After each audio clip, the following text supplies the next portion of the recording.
नमस्कार, मी सुमित जगदाळे. जनवार्तामध्ये आपल्या सर्वांचं स्वागत. पाहुयात पुण्यातील काही विशेष घडामोडी.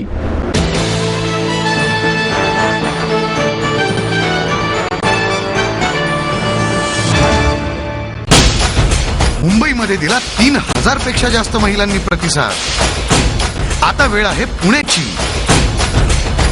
रंगस्मिता 2013 मध्ये सामील व्हा आणि कोरड्या रंगांची उधळण करा. समृद्ध जीवन फाउंडेशन पुणे आणि मी मराठी वाहिनी घेऊन येत आहे महाराष्ट्रातील पहिलं lady special Holi celebration. 31 March Shri Mahavir Jain मैदान, BMCC कॉलेज शेजारी, पुणे. डव प्रस्तुत रंगस्मिता 2013.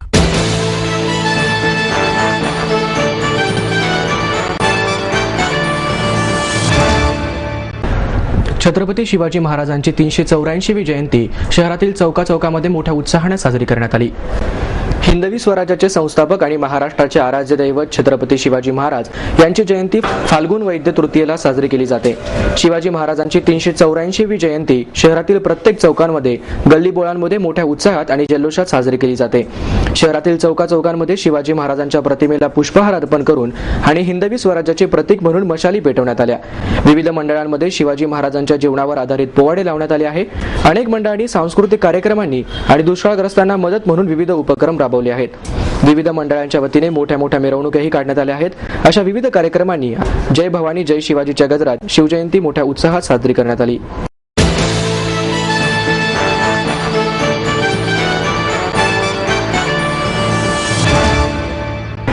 पुणे महानगरपालिकेने जुन्या हद्दीचा प्रसिद्ध केलेला प्रारूप विकास आराखडा अस्पष्ट असल्याची तक्रार नागरिकांकडून करण्यात येत आहे.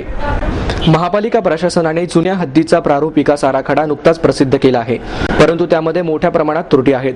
डीपीतील नकाशे अस्पष्ट आहेत, त्यामुळे हरकती आणि सूचना मांडण्यास अडचणी येत आहेत.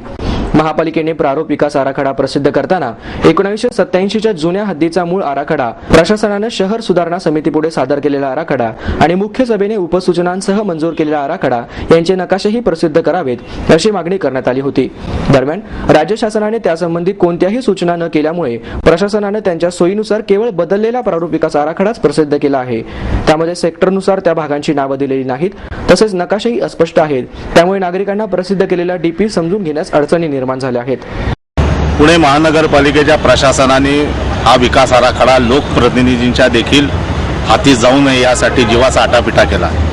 लोकप्रतिनिधींना भांडावं लागलं, परंतु गेल्या काही दिवसामध्ये अधिकृत फाळणी आणि मंजूर लेआउट घेऊन बिल्डरची लॉबीच्या लॉबी महानगरपालिकेमध्ये आली आणि त्यांनी या सगळ्या सूचना अनधिकृतरित्या महानगरपालिकेच्या बांधकाम विभागामध्ये डीपी सेलमध्ये नेऊन दिल्या आणि त्या सगळ्या अकॉमोडेट करत हा डीपी केला.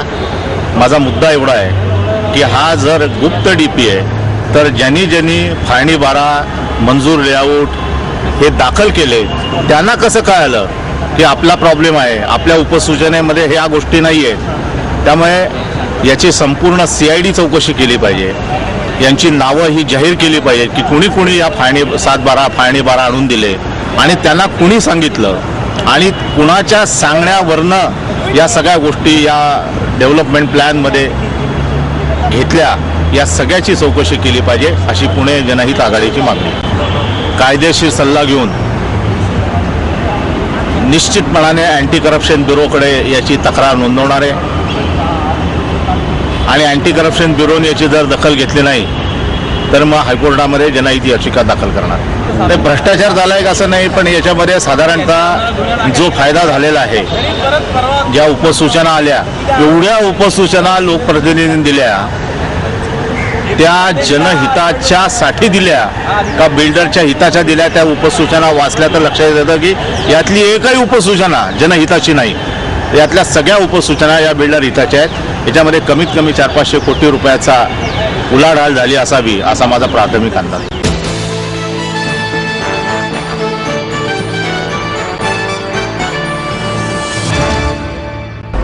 जनवाडी येथे इलेक्ट्रिक वायरच्या शॉर्ट सर्किटमुळे बँगलोर लंगर्स बेकरीला लागलेल्या आगीत महेश शंकर पकडी या कामगाराचा दुर्दैवी मृत्यू झाला. जनवाडीतील कुसाळकर चौक येथे मध्यरात्री 2:30 ते 3च्या सुमारास ही घटना घडली. कर्नाटक राज्यातील नेल्लूर येथील रहिवासी असणारा महेश पगडी बेकरीतले काम आटपून बेकरीमध्ये झोपला होता. अचानक लागलेल्या आगीमुळे त्याला बाहेर कसे पडावे हे सुचले नाही. बेकरीच्या शटरच्या वरच्या बाजूला बाहेर पडायला जागा होती, परंतु वयाने लहान असल्यामुळे तो तिथपर्यंत पोहोचूच शकला नाही. त्यामुळे त्याचा मृत्यू झाला. आगीचे हे तांडव पाहून परिसरात एकच खळबळ उडाली. तेथील रहिवाशांनी ताबडतोब अग्निशामक दलाला फोन करून बोलावले. अग्निशामक दलाच्या अथक प्रयत्नानंतर आग आटोक्यात आणण्यात आली. तोपर्यंत संपूर्ण बेकरी मात्र जळून खाक झाली होती आणि महेश पगडी याचा दुर्दैवी मृत्यू झाला होता. काही वेळाने बेकरीचे मालक सचिन पासलकर हे पोलिसांना घेऊन घटनास्थळी पोहोचले. पोलीस डीपी धावडे यांनी घटनास्थळाची पाहणी केली. या आगीत बरीच मोठी हानी होऊन महेश पगडी या कामगार मुलाला आपला जीव गमवावा लागला.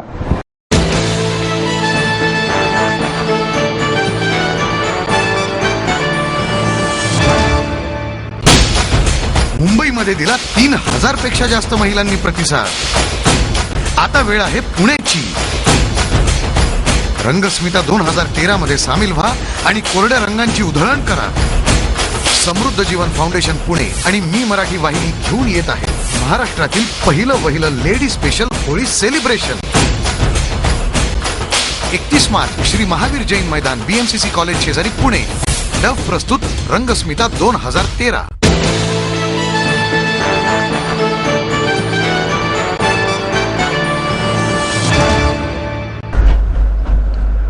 अलका टॉकी चौकामध्ये PMT आणि ST याच्या धडकेमुळे ट्रॅफिक जाम झाले.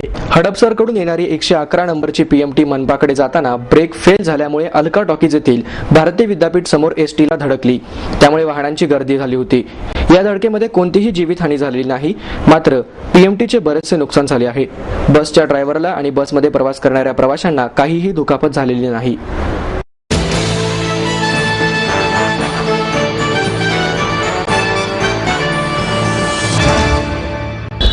शिष्यांना घडवणे गुरुचे काम असते.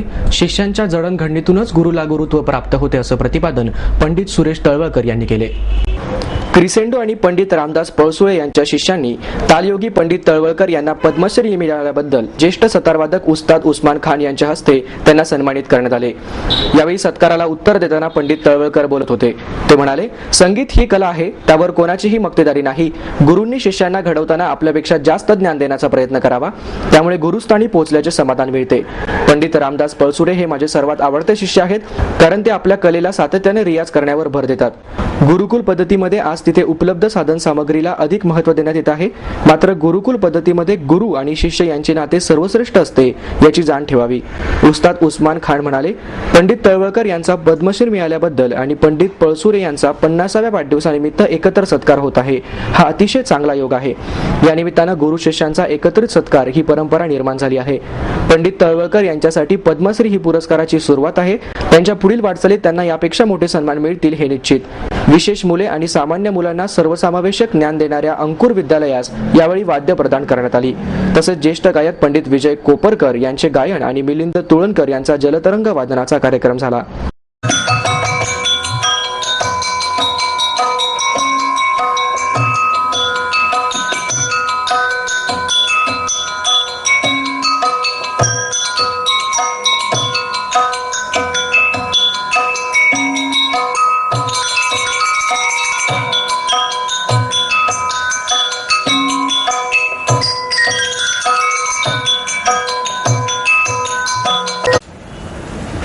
ज्या उपस्थितीत ज्या संख्येने किंवा ज्या संख्येने इथे उपस्थित झालेले कलाकार लोक आहेत, त्याच्यातून रामदासची लोकप्रियता आणि आपलेपणा दिसून येतो. खरं म्हणजे मी आपणा सर्वांच्या वतीने मी 2 शब्द बोलणार आहे. खरं म्हणजे आपल्यातल्या प्रत्येकाला इथे येऊन रामदास बद्दल बोलावं असंच वाटतंय. त्या भावना मी फक्त व्यक्त करतोय.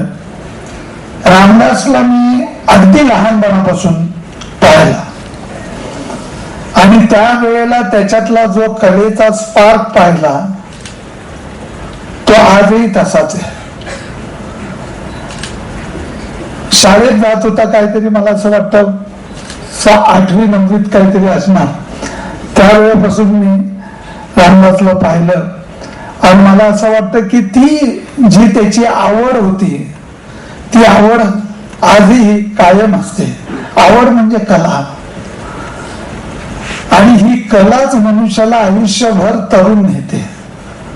कलाच पुढे मार्ग डिसाईड करते संगीतातला की आपल्याला काय करायचंय. आमच्या काळी आम्ही काही ठरवलेलं नव्हतं की संगीतात प्रोफेशन करायचा, व्यवसाय करायचा का नाही करायचा, असं काही ठरवलेलं नव्हतं. आणि मला असं वाटतं की आमच्या त्यावेळच्या सगळ्या कलाकारांची स्थिती अशीच होती. आता सध्या गुरुकुलाचं इन्फ्रास्ट्रक्चर बद्दल फारसं बोललं जात नव्हतं त्यावेळेला.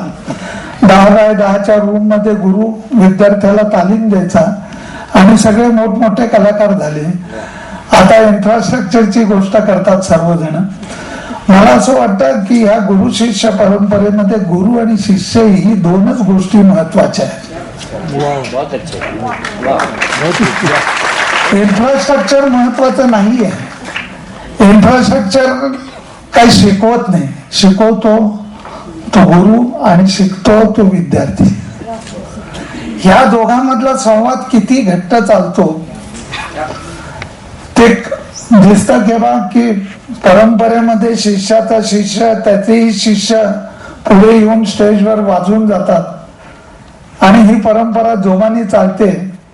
त्यावेळेला आमच्यासारख्यानं माझ्यासारख्यानं असं वाटतं की माझ्या गुरुजींना काय वाटत होतं त्याच्यावरून मी सांगतो. मला नेहमी असं वाटतं की आपल्यापेक्षा शिष्यानी तयार वाजवलं नाही तर मी नव्हेच, गुरुच नव्हे. अहो बाकीच्या सगळ्या फील्ड मध्ये बघा, मेडिकल फील्ड घ्या किंवा बाकीचं सगळं फील्ड घ्या, सगळ्या क्षेत्रामध्ये गुरुच्या पुढे शिष्य आहेत. प्रत्येक फील्ड मध्ये संगीत सुद्धा काही त्याला अपवाद नाही. मला असंच वाटतं की गुरुच्या पुढे जर शिष्य गेला तर शिष्याला जो आनंद होतो तो फार वेगळा असतो. आणि तो आनंद रामदासने भरपूर दिला. प्रत्येक गुरुपौर्णिमेत तो आनंद देतो. त्याचा आनंद सगळेजण आम्ही लुटतो, अतिशय मजेत लुटतो. तो अशा रीतीने प्रत्येक गुरुपौर्णिमेत त्यांनी सोलो सादर केलेले आहेत की त्यांनी खूप आनंद आणि लक्षात राहील अशा रीतीने त्यांनी आपली कला सादर केली.